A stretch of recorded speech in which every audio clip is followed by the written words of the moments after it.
सुप्रभात प्यारे बच्चों। आज हम आपको एक पाठ पढ़ाएंगे, जन्मदिन का उपहार। इस पाठ में बताया गया है, दो बहनें हैं, मिनी और रिनी, जुड़वा बहनें हैं। तो दोनों का स्वभाव कैसा है ये बताया गया है, और इस पाठ से हम सीखेंगे कि हमें अपना स्वभाव हमेशा अच्छा रखना चाहिए।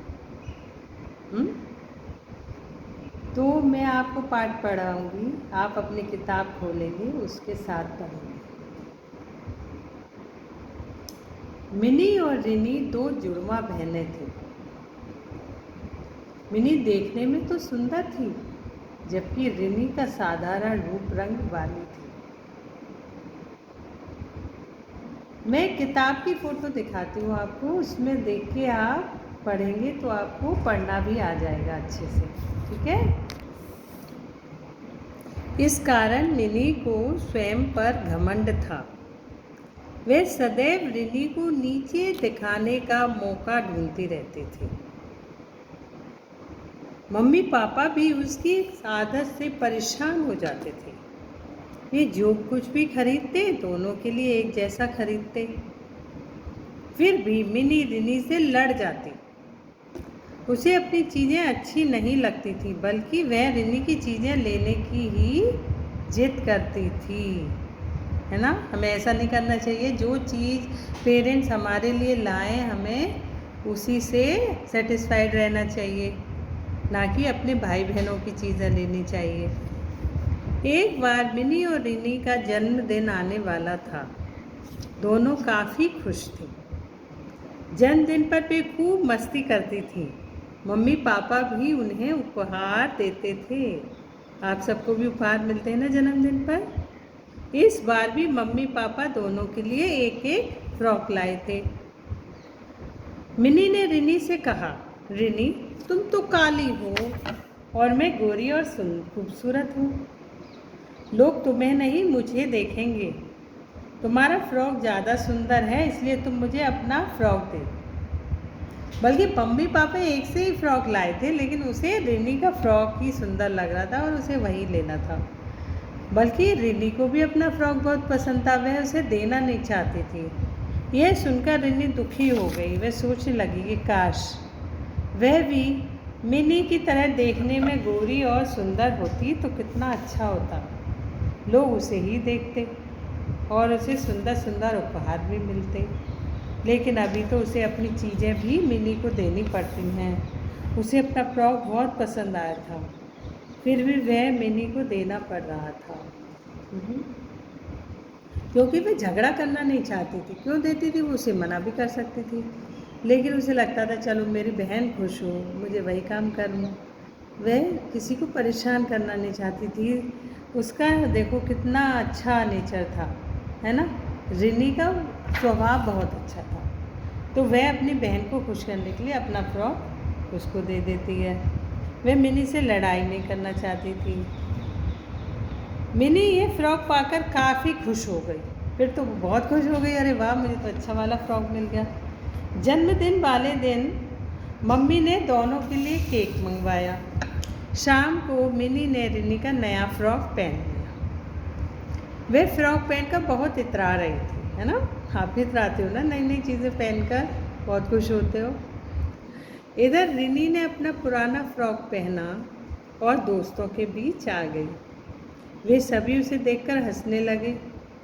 मम्मी पापा भी उसे देखकर हैरान थे। वे सब समझ गए, परंतु उन्होंने उस समय कुछ नहीं कहा। वे समझ गए कि ज़रूर मिनी ने इससे फ्रॉक ले लिया होगा, इसलिए इसने यह अपना फ्रॉक नहीं पहन पाई है। लेकिन सारे मेहमान थे, सारे बच्चे भी घर पर थे, तो उन्होंने कुछ नहीं कहा। रिनी के एक दोस्त ने कह ही दिया, अरे रिनी तुमने कितना गंदा फ्रॉक पहना है। वैसे तुम कुछ अच्छा भी पहनती तो भी बुरी ही लगती। मिनी को देखो वह कितनी सुंदर लग रही है। ओहो, हमें ऐसे भी नहीं करना चाहिए, अपने दोस्तों से ऐसे भी नहीं कहना चाहिए जैसे रिनी की दोस्त ने कहा। इससे रिनी रो पड़ी। रिनी को बहुत रोना आया इस बात पे। लेकिन उसने सोचा अगर मम्मी ने उसे रोते हुए देख लिया तो वह सारी बात समझ जाएंगी और मिनी को डांट लगाएंगी, और वह नहीं चाहती थी कि उसकी बहन की डांट पड़े। इसलिए वह चुप होगी और दोस्तों के साथ केक काटने के लिए आ गई। मम्मी ने केक वाली मेज को बड़े अच्छे से सजाया था। मेज के बीचों बीच 2 प्यारे से केक रखे थे। केक के ऊपर मोमबत्तियां जल रही थीं। रिनी ने सोचा कि अगर वह पहले केक काटेगी तो मिनी उससे लड़ाई करेगी। अब बताओ, इस बात में भी मिनी लड़ाई करती कि अगर वो पहले केक काट लेती। तो उसने मिनी से कहा, मिनी पहले तुम ही केक काट लो, मैं बाद में काटूंगी। मिनी खुश हो गई फिर से। वे तेजी से केक के पास आई। उसने मोमबत्ती को फूंक कर बुझाया और केक काटा। सबने उसे जन्मदिन की बधाइयाँ भी दी। तभी रिनी ने देखा एक जलती हुई मोमबत्ती नीचे गिर गई है। उससे मेज पर बिछे कपड़े में थोड़ी आग भी लग गई थी। अब आग मिनी के फ्रॉक की तरफ बढ़ रही थी। उसने देखा कि वह आग जो मेज पोस्ट में लग गई थी अब वह उसकी बहन मिनी की फ्रॉक में लगने वाली थी। उसने मिनी को केक और मिनी तो आराम से केक काटने में लगी हुई थी। सभी उसके लिए गाना गा रहे थे। रिनी डर गई। उसने सोचा अगर ये आग मिनी की फ्रॉक में लग गई तो क्या होगा। तो अपनी बहन की कितनी चिंता थी देखा। वह तेजी से मिनी के नज़दीक आ गई। फिर उसने मिनी को पीछे धकेलते हुए मेज से कपड़े को उठाकर तेजी से दूर फेंक दिया। उसे फर्श पर बिछे कालीन पर रगड़ रगड़ कर बुझा दिया। उसने अपनी बहन की फ्रॉक में आग नहीं लगनी।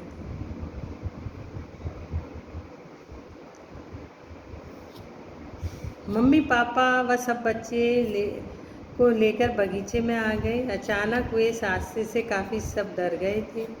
बगीचे में आकर मम्मी ने सब कुछ शांत कराया। मिनी अभी भी मम्मी से चिपक कर खड़ी थी। वह सोच रही थी अगर रिनी ने आज उसे बचाया नहीं होता तो उसकी फ्रॉक में आग लग जाती।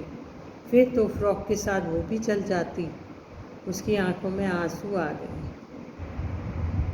उसने सोचा कि रिनी को वह इतना बुरा भला कहती है, उसकी सारी चीज़ें भी ले लेती है, फिर भी रिनी ने आज उसकी जान बचाई। सही मायने में तो रिनी उससे ज़्यादा सुंदर है, क्योंकि वह मन से बहुत अच्छी है। उसकी जान बचाकर रिनी ने आज उसे जन्मदिन का सबसे बड़ा उपहार दिया। आज उसकी समझ में आया कि उसकी बहन कितनी अच्छी है, वह मन से अच्छी है। भले ही मैं देखने में सुंदर और गोरी हूँ, लेकिन मेरी बहन का मन सुंदर है। वह दौड़ती हुई रिनी के पास गई। रिनी चुपचाप खड़ी थी। मिनी ने उससे कहा, रिनी तुम बहुत अच्छी हो, मुझसे भी अच्छी। मैंने तुम्हारे साथ बुरा व्यवहार किया, उसके लिए मुझे माफ़ कर दो। अब मैं तुम्हारे साथ कभी ऐसा नहीं करूँगी। यह कहते हुए वह रिनी से लिपट गई। मिनी का सच्चा प्यार पाकर रिनी की आंखों में आंसू आ गए, और यह उसके लिए जन्मदिन का सबसे बड़ा उपहार था। रिनी इतनी खुश हो गई कि उसे अपनी बहन का सच्चा प्यार मिल गया। जो बहन उससे बुरा कहती थी आज वह उससे प्यार कर रही है, उसको गले लगा रही है ना। तो ये रिनी के लिए भी सबसे अच्छा जन्मदिन का उपहार था, और मिनी की जान बच गई। ये मिनी के लिए भी सबसे अच्छा जन्मदिन का उपहार था। और उसे समझ आ गई कि केवल देखने में सुंदर होने से कुछ नहीं होता, बल्कि हमें दिल से सुंदर होना चाहिए, हमारा स्वभाव अच्छा होना चाहिए। तो इस पाठ से हमको भी यही सीखना चाहिए कि कोई हमारी दोस्त, बहन, कज़न कम सुंदर है तो हमें उसे उतना ही प्यार करना चाहिए, है ना। कभी शक्ल पे, दिखावे पे, कपड़ों पे नहीं जाना चाहिए, बल्कि स्वभाव अच्छा रखना चाहिए अपना सबको, है ना। तो आगे से हम सब अपना अच्छा स्वभाव रखेंगे, ठीक है। अब आप स्वयं इस पाठ को पढ़ेंगे अपनी किताब में से। बाय।